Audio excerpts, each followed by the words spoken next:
Once, when the Buddha was in Rajagriha, there was a monk who had fallen gravely ill. His condition was so serious that he could not even sit up. He had to relieve himself in bed, and no one came to visit or care for him. He felt completely forgotten, deeply hurt, and even thought that the Buddha no longer cared about him. When the Buddha learned of this, he immediately went with the monastic community to the monks' living quarters. The sick monk saw the Buddha coming and was overwhelmed with emotion. He wanted to get up to greet him, but he had no strength at all and could only lie there weakly. Seeing his condition, the Buddha felt no trace of displeasure. He walked over and personally cleaned him, straightened his clothing, bathed him, and fed him. During this, the Buddha gently asked, "Since you became ill, has anyone come to visit you?"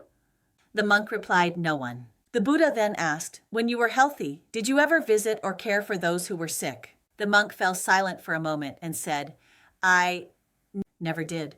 The Buddha told him, "In the path of practice, caring for the sick is an important virtue.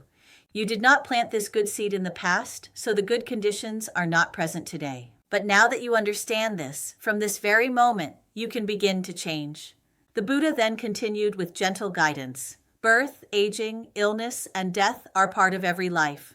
Encountering the Dharma is extremely rare, and if one does not practice diligently in the present moment, regret will surely follow. Hearing the Buddha's words, the monk suddenly saw the truth of life with great clarity. The attachments he had been holding onto so tightly loosened all at once. In that moment, his mind felt light and completely at ease. To practice is truly to train the mind. And the mind spends most of its time moving through the small details of daily life. A single attitude, a single sentence, a small gesture of care. These seemingly insignificant moments are actually the real places where we practice every day. True practice is not about leaving life behind. It is about meeting life with the right mind and a soft heart. Every small moment in daily living is a field for cultivating the mind. An awakening reveals itself quietly, little by little, through these ordinary moments.